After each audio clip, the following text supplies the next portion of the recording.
Panic has set in the IT sector. In the tech corridors of Bengaluru, Hyderabad and Chennai, and in colleges and homes.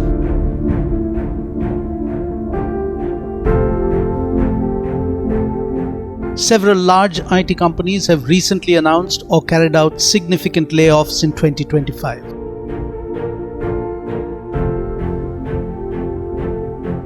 India's largest IT services firm, TCS, announced layoffs of 12,000 people.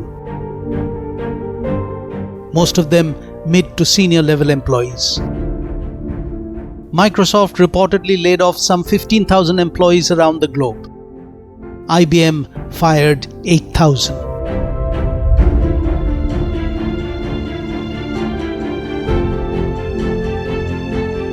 American technology giant Oracle has laid off around 10% of its Indian workforce. Intel is said to be planning a reduction of 24,000 from its total workforce. Japanese tech giant Panasonic has plans to cut 10,000 jobs in a bid to reduce costs and invest more in AI.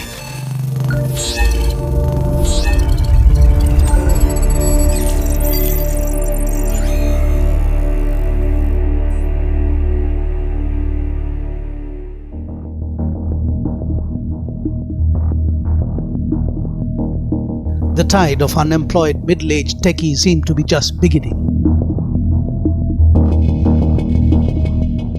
In all, multinational corporations have eliminated more than 105,000 positions worldwide this year alone. Around 1 in every 5 of them were in India. Any mass firing announcements instantly bring down the morale of the entire industry. So the fear of getting laid off is the biggest elephant in the room for many aging tech professionals in the country today. At the heart of this anxiety is AI, artificial intelligence. People fear losing their livelihoods to the very real threat of artificial intelligence.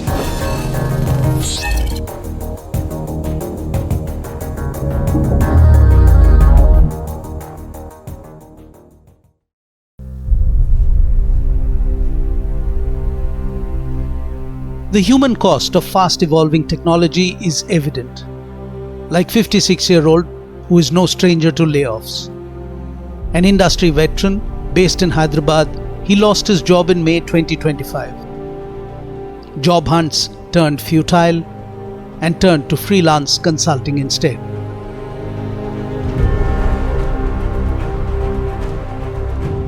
There's a perception and feeling among the management that once you cross 40 or once you reach 50, you won't be able to quickly adapt to new technologies. You won't be that much flexible.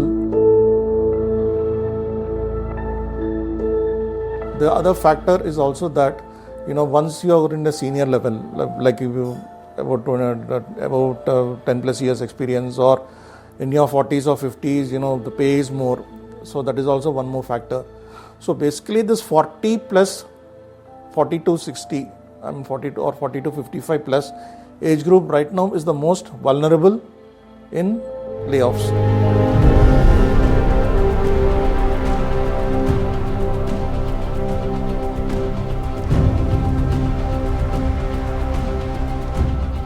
According to industry experts, Indian tech firms have excess staff in primarily 2 categories. They are the mid-level managers and senior managers, typically referred to as the bulging middle in HR terms.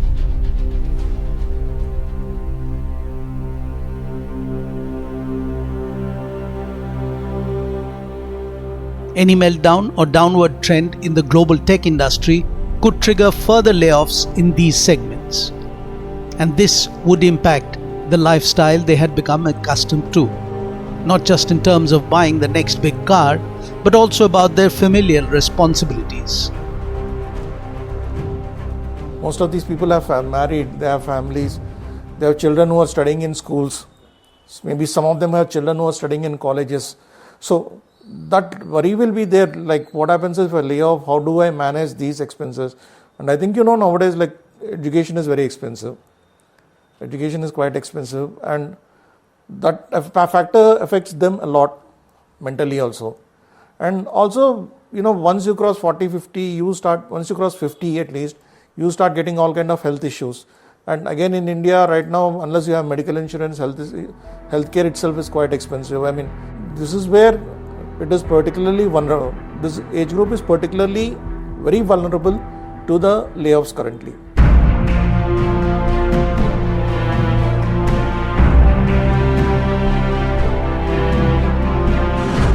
The World Economic Forum says that of the 170 million new jobs projected to be created this decade, the rise of AI-powered tools may threaten to automate as many roles as it creates. The loss in human resource would be particularly high in white-collar entry-level roles. This means that students gearing up to graduate are already feeling anxious. The fear of AI is a looming shadow on their dreams of lucrative tech jobs. Computer science and tech students are not sure if the traditional IT jobs would even be available by the time they graduate. Anxiety is there in all of the students because, as I said, the world is of course evolving, and but as I said earlier before, there are new opportunities, and that's what I'm here for. The layoff is not about the new hires or the new students. The layoff is more about the mid and senior level people who are not ready to upgrade their skills. I'll say it is a concern, but to be honest, I will not say कि jobs ऐसे बहुत ज़्यादा scarce हो रही है. The thing is कि जो level चाहिए इस age में 2025 में जो skills चाहिए, people are not up to that date. And जब से AI आया है तो आधा काम तो उससे हो जाता है. So basically, I'll say कि तुम्हें AI का अच्छा यूज़ करना आना चाहिए.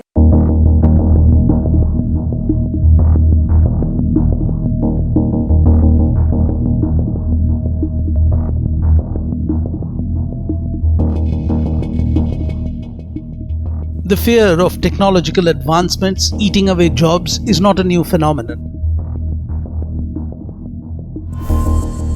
Almost 100 years ago, the British economist John Maynard Keynes, in his 1930 essay, Economic Possibilities for Our Grandchildren, wrote, "For the moment, the very rapidity of these changes is hurting us and bringing difficult problems to solve. We are being afflicted with a new disease of which some readers may not yet have heard the name, but of which they will hear a great deal in the years to come. Namely, technological unemployment. This means unemployment due to our discovery of means of economizing the use of labor, outrunning the pace at which we can find new uses for labor."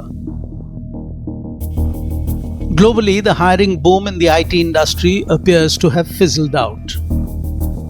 Tech majors like Accenture and Cognizant globally have massively slashed fresh hiring. The correlation to increasing AI usage is a fair drawn conclusion to this trend. Infosys and Wipro had the highest churn during FY 18 to 22, indicating more volatile workforces. In India, attrition rates reached their peak in 2023, and since then they have been stabilizing. Attrition dropped by 600 to 800 BPS across firms by FY 25, aided by hiring freezes and a cautious outlook. Whether it's Microsoft, Google, or many other big tech companies, they have announced that 25 to 30% of their code is already being written by AI. Cognizant announced just last week that half their code will be written by AI in the next few years. So this means that the ability to use AI tools in order to write code to develop various things is going to be very important. So everyone has to learn the usage of these AI tools in a way that they can write code and develop applications.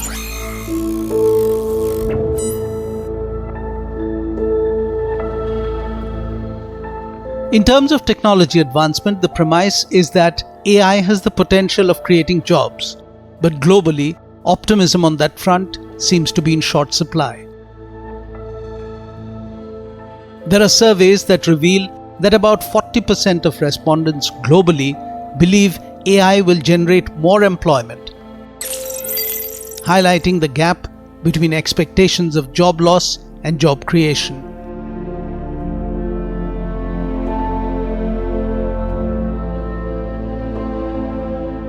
The World Economic Forum's 2025 Future of Jobs report adds to the concern, stating that 41% of companies globally plan to reduce their workforce by 2030 due to AI-driven automation.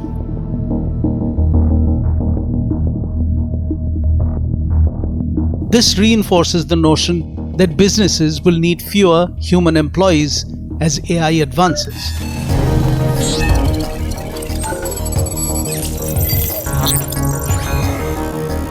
But the mood in China is different. 77% of Chinese respondents believe AI will lead to more jobs rather than displace workers. This contrast suggests that a nation's economic policies, adaptability, and AI-driven investments can significantly shape public perception.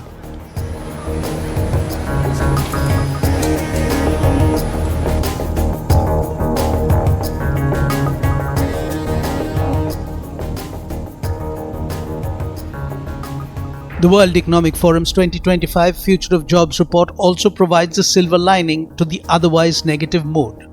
The report projects that 77% of companies plan to retrain or upskill their workforce to work alongside artificial intelligence.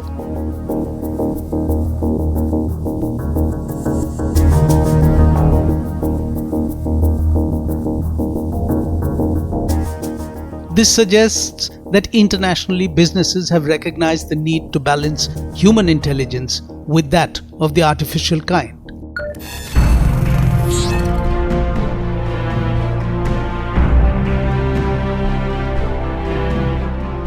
I think upskilling isn't just a choice. I think it's a mandate, right? I think all of us have to upskill ourselves, and then companies have to transform themselves to handle the threat of AI. Oddly enough, when it comes to AI, actually for around a decade, you've almost been doing the opposite and saying, hang on, we need to think about what we're doing. In a 2024 interview with the then UK Prime Minister Rishi Sunak, Elon Musk said, "There will come a time when, thanks to AI, no job will be needed." Musk said, "AI is the magic genie that can do everything you want." Musk added that as a result, there won't be a requirement for universal basic income, as there will be universal high income. You want to have a job for sort of personal satisfaction. Earlier, it was like if you got laid off from your job, it would take around 2-3 months to get a new, maximum 2-3 months to get a new job, and now it is like almost like 4-5 months. I know people who have been without a job for like 6 months, 1 year. Now when I go into LinkedIn, my LinkedIn feed, half of the postings I see are people who are like open to work. Earlier thing is like when they are laid off, people used to say, okay, maybe it was happening with less experienced people, or maybe it was happening with people who are not sufficient skills. But these days, even if you have worked for a company from a long time, even if you have the experience, even if you have the skill set, you still could be laid off. So, and the fear of AI replacing, which actually sort of is a bit hyped up actually.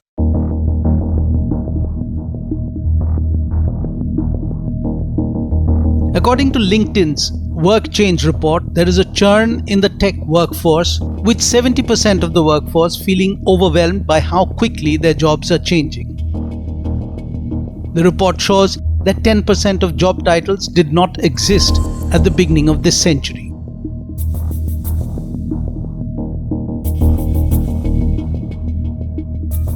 A job title of data scientist or AI engineer was not there 25 years ago. So any business not embracing change also runs the risk of being left behind.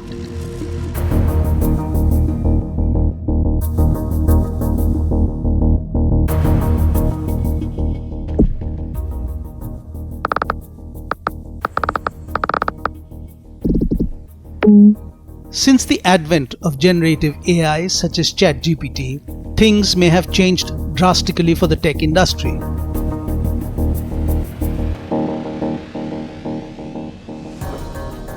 But then there are other factors like the Trump effect that impact the lives of Indian techies. US President Trump changing the rules of the global game has hit the IT sector especially hard. Tariff uncertainty, policy uncertainty, and an impending recession in the US have hit India's IT service providers. And this is evident from the constant currency growth numbers reported by the bellwether IT giants.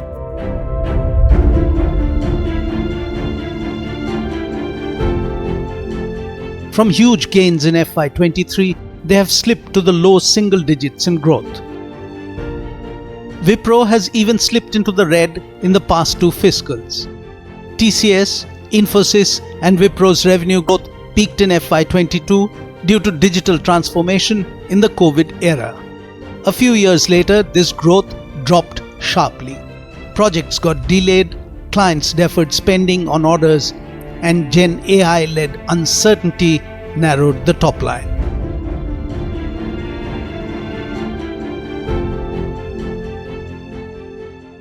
AI has created this fear among big companies that there is a better way to do things. Then that means they are holding on some of the larger implementations of IT services projects. So because of that, I think right now we are kind of going through a rough patch of AI adoption where there's a lot of uncertainty around AI with the big companies globally. And then that has put some kind of a margin pressure to IT services industries where I think they will have to bid for AI transformation instead of digital transformation.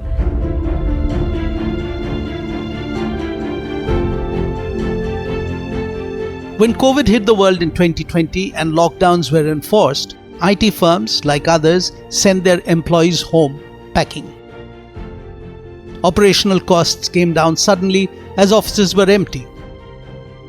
IT firms had to move cloud-based operations, and people trained in DevOps, AWS and Azure were suddenly in great demand with very high pay and perks. But in the post-pandemic years, IT firms realized that they needed to cut down on their inflated wage bills. The result? Job losses for those who were seen to be flying high. In terms of AI doing or assisting with some of our day-to-day functions, it's largely marketing, sales, and then some of the creative, the process is something assisted by AI today. But it hasn't really eliminated jobs as such, but it has made us more productive and then more consistent in the sense that we're able to deliver more, we're able to release more product features and then take care of customers better. According to the World Economic Forum Future of Jobs Report 2025, 41% of the global workforce would need upskilling within the next 5 years. 29% would be upskilled in their current roles. 19% would be upskilled and redeployed, and 11% would not be upskilled and so would be at a risk of becoming redundant. In India, there has been an effort to help tech professionals get future ready. We have also started a huge reskilling program, perhaps the biggest in India. We have a massive 300 crore program for reskilling, upskilling. We want people to relearn, unlearn and learn new skill sets so that we will be having the most employable workforce from Karnataka for the world.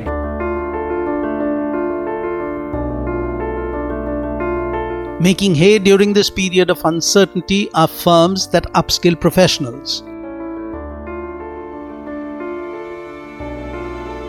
These are companies who are seeing a flood of business, especially from mid-career techies trying to upskill and stay relevant.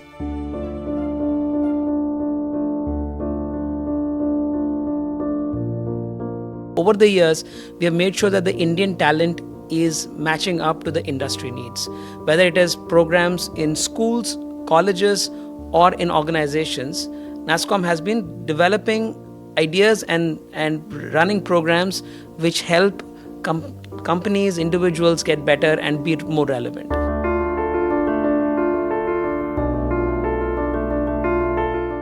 Mark Zuckerberg, in January 2025, surmised that very soon, maybe even within the year itself, Meta, as well as other companies, were going to have an AI that could effectively be a sort of mid-level engineer that could write code.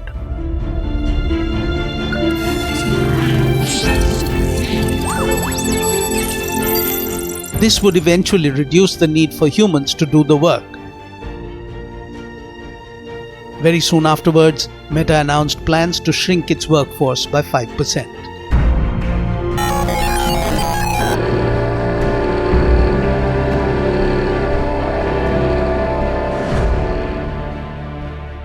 The unprecedented growth of AI could mean great concentration of wealth for the big AI companies, the creators of new business models. But governments across the world have taken cognizance of AI's potential to be equally harmful as it is beneficial for society.